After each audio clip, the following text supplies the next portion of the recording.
Matamgi Manipuri Wari, channel asibu tambiriba khwai pumnamakpu taram nokjeri. Ngasisu mahausangum Mangao Thibi nifuhumdoi suba tangkak amok puduna lakjeri. Mayam punna taminarasi.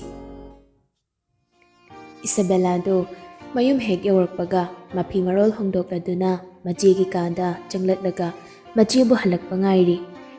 Mamana jarawan thoklo haibadaso janingde horen numidangi chak oina jarage haina haikrabani. Pung mari khara halakpa duwaida majiso halaktuna kada changlae. Kada changlakpada manaw nupiduna magi phamungda hiptuna leirambadu ubada ingangak na hairakli. Nanglasda kadoiba?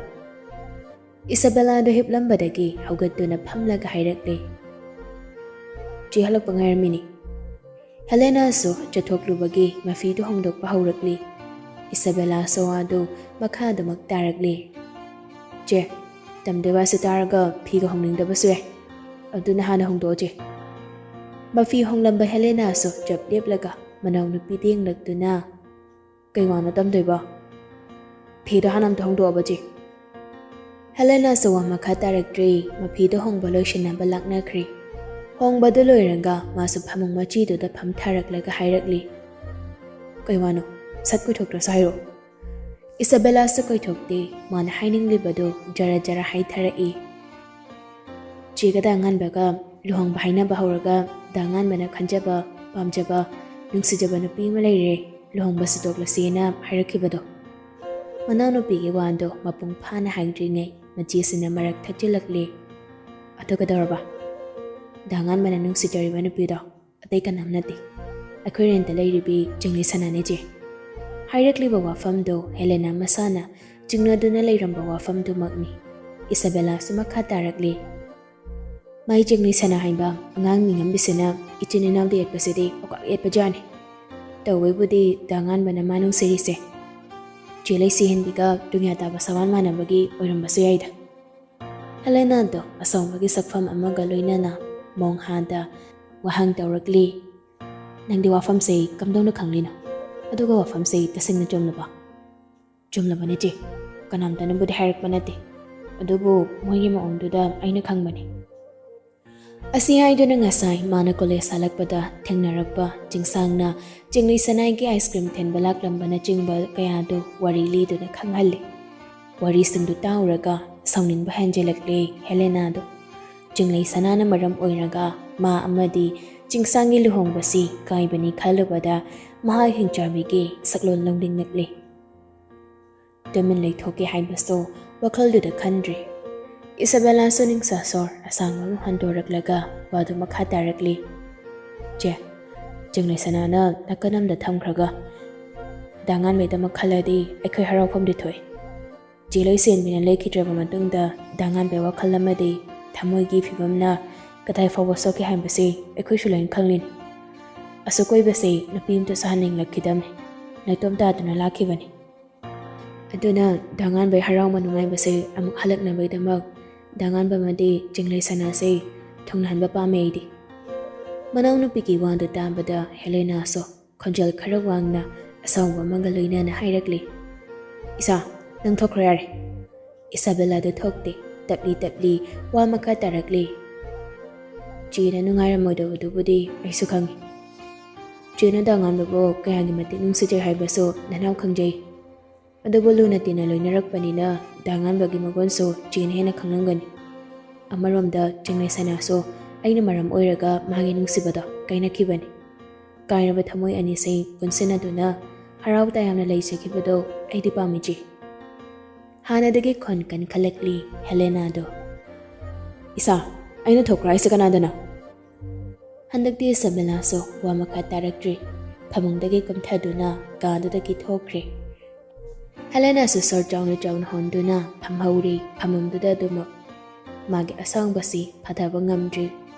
Pamlambadagi pukhawat do na. Sahong jaw na gadadagi thorak do na. Jinglay managtam na lai. Thongjil dagi hauri mana jinglay bu sabjar magaloy na gaudo na jinglak libado. Jinglay sana. Helena gi kagaudo da gando da layramba lalay ma pinky jinglay makhoi ahomdo ingangak nienglei. Junglei sumabu kawrukpo ibanina ingangak janan hairi. Je, kaidawi yaurage. Helena su changsalakduna mana hangi khalliba wahangdo sathekta hanglei. Nanganganbaga nungsinai sa chumbra. Hanglakliba wahangduda ingangakiduna junglei su phamlambadagi khangaw hawgalaga hairakli. Kana haiba? Adu hangbai mathau tadene aina hangli sikhoma. Nungsinanti ji. Oidaba nganganu ko junglei. Helena gi maongduda junglei su sawningba phawrakli. Sathekta khumlakli. Nungsinaragadaurage, nungsinadrakadaurage haisatja. Nungsinaba yaroi. Junglei su sakkaklak khumlakli. Kaige. Helena su achop arengam ta khangkhidrei angangsiga manaraga hekta khumlakli. Maramdi aina nganba nungsi. Nganbada ai khaki oidongni. Junglei su junglei ni. Mina henjenba yambi nate hekta khumlakli. Aina khwaidai nungsijabasisu mahakni ji. Aina hingduna lairikai mahakse kanamtai oiba yaroi. Oibagi matiksu nate.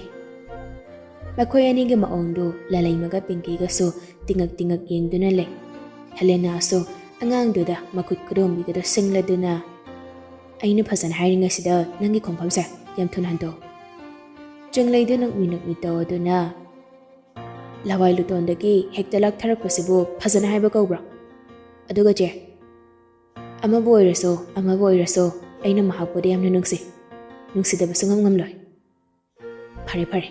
Nangna du yaukhrabanida aina mukari tawrak haibado nangna mithitna yengo. Asi hairamduna Helena du sauna kanudagi thokri. Helena na asawba magaloinana saum chawna kandagi thokibado yengduna lehori nupi macha ahumduso. Lalaimana ingangakpa magaso loinana. Kuin, hojukman hairami miyamdaba. Pinky na so kari maramu charinge mana sida lakla sawisiba. Junglei na lida lisala andi achop arengam khangde doni mantaisi. Pinky na noki napase phangda phangmalagdraso yambo achani ko. Ikai makasam khangnarakdreba. Dr. Lenengi manakta chatkadaba mana ai nakta laaga wachui mayam nganglei toise. Ai boso sawning halareba. Lalai mana nokladuna nangsa yahe. Hanubisana phawba henjingam dene. Adubudi ekoi cheyani dana. Junglei na yengone mai wangang sangang mawang matawdo. Nupasi gai nungsinaba phawba hawdri. Aduga mana pura hingchabigi maonga tawrmi. Kaigama nupasina ainga nungsinardi mai bahatki harak tok mandro. Lalai mana haisahibani hawjige chi Helena gi maongdodi kharen mandro. Junglei do amuk sawi hairak lami. Kharada nateda kayam helabari ngasi khangnati mana ingonda jagat nganglise aisa sumtumi laishilaga mana dana lakpani ado ngasi gi sidi khudau yam samningi pawa se tamoyene khanmani loitam thokeda asi haina phamungda lairiba magi phone to tap pai khalanga jingsangda call tawi numidang moiram mamselakpaduga junglei call lakpaduda jingsangda nokmi call do pai khatli. Mana hello phang haiba nang dringai asomdagi nupi machaduna isawga tawsalai. Helena haisina khalisa kaino. Hairakani khalludaba hanglakani thajarudaba wafam ama khangai hairakpa hanglakpaduda jingsangdo ingangai. Angakpaduga loinana mana sa wahang tawsalakli nupi machaduda.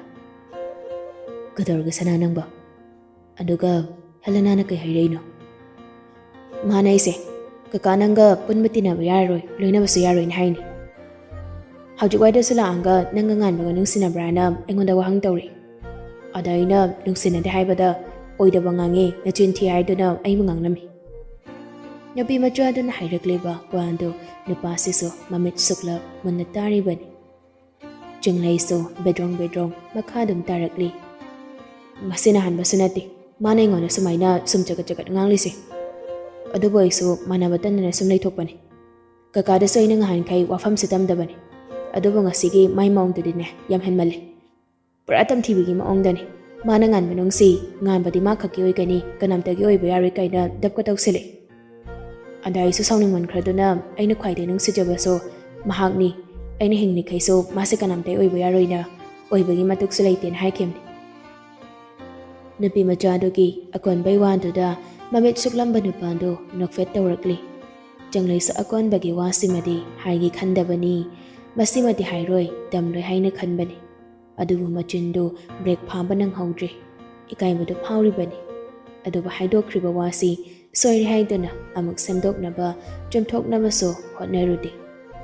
Nupasina thajoroi khangbana karisu haide. Maduna hennama ikaiba hanjila ani khangbana wadu makha tadabani. Nupasisu maithongda mama nokjarabaso wangang thorakpa matamdadi yamna lemna mong handan hairakli. Helena nadi kai hairakba. Ikaibadu khangjilanga asengbada dum hairakli janglaiso. Mana phasana hairingaida khongpham sandon hai. Ada ainaso handokloina khangankibani. Adaidi mana phasana haibada yadramnina tungda mana tawrakpa thabakdo namit thet yengo kainanga hingchabi maha phattabi maungda nganglamlaga gade gamgam thokre.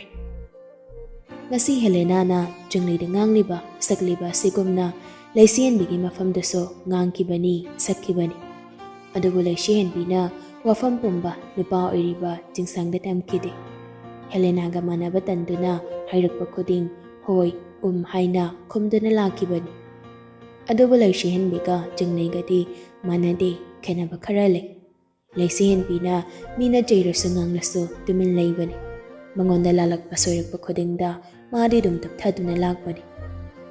Adubu janglaidi mangonda sukairakanu lalakanu masu mingonda kaijaroi lanjaroi haibani. Adubu mangonda hauba hauda adi masu tumin leithokloi minadi hanjin haloi lakja haloi haiba midani. Janglai sawadu makadum tarakli. Ithaki halnena aina sumhanbi wani. Adumadi aisa angangni kemtaw ngamoi haibay maongdani maningon toisi. Jingsang sa Taiwana nakal amada thamkraga sauriba nupi macha siba thamjilakli. Kam khalurano se. Madugidamukta nasada tension piba haunadi sana. Nupadugi wanduda nupi machado sauri isawa tawrakli. Lesabi aribidugi michangjaro laisa. Michang amamagi wanadeda sana. Kanadabada saugat kanon haibani.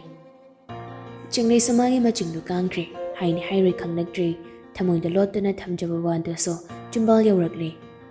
Kaino kanadaba kaidha. Aina khwaide nungsitaba nangse mana nungsiba yaroina sum hairaga ain tumin laithokadro. Nungsiba yaroi khaksa haiba nate. Tinaba loinaba yaroin hairakloise kuiramni. Aiso tumina samta sinusinadana lakbai wani. Adubu ngasidaidi aine kaisho haijang ngamjadabai maongdane utubidongna leiroiba angamba hekta setanadoini. Mangao Thibi ni ngangli nganglai khangdabini mi lai kibi nupi nate. Masimakso nupa oiriba chingsangni khangi. Nupi majasina mama thamoi singna nungsije hai masimaso mamana khangi. Mama nungsibagidamag asiyongna Helena ga chinda pawdanabani haibaso mahak khangi. Fongdoktabai wani manasu nupi majasibudi yamna nungsijabani. Janglai machindu lepte wakhalda khalliba hainangliba singdo karisu khanda machin yangbagi haunabi adum hairakli. Kakaga nungsinaramba nupiduso moiransida leiram haidaine. Mangona sa nganglamniba aingona ngangla sumaina. Madi mi ngamdabagi ingjadabjabagi haunabi tumin leithomba yai. Adubu aidine mago minati. Chi Helena na iboso tusonabi amoina ubadi sungayaroi. Ena sohalo.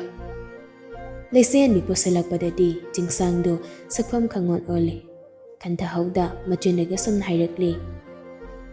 Sana kashunataba wasida nangnagi leikidrabi abemabudi usalakana. Nakhoina leikidrabi aiga nungsibibaso pallaga wangangbasi ai taba ngamde. Nupasigi wanduda jinglaido wamakhat taba ngamde.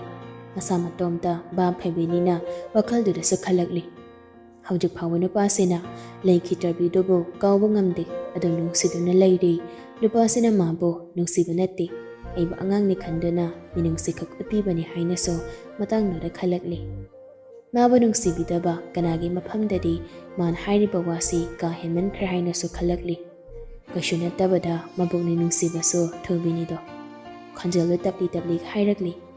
Kaka aishoikre matung dabada amuk hanasum hairara. Jingsangna leisienbibu amuk payamda nungsikibani. Haujik sumagi thamoingi jaga amada leisienbisibu nungsiba phauribani. Monghanda tapna hairakli. Soidi, nang soidi sana. Soiribasi, maraibag thiduna laikidrabi mahakna soibani. Ngasisu, hangjiksu, mikupsidasu, mahakna hingduna leiramlabadi ngasi thoklibasingse amdasu thoklama. Aina su penjaramgani, manay ginagda lengdina leiramlabadi. Adubu madi phati, mahu phati. Mahabu nuksibana ngawraba aibu hundoklamduna mahakdi jatki. Mahabu nuksibagidama aigi thamoygi thongjawse puron chena londuna thamlakibani.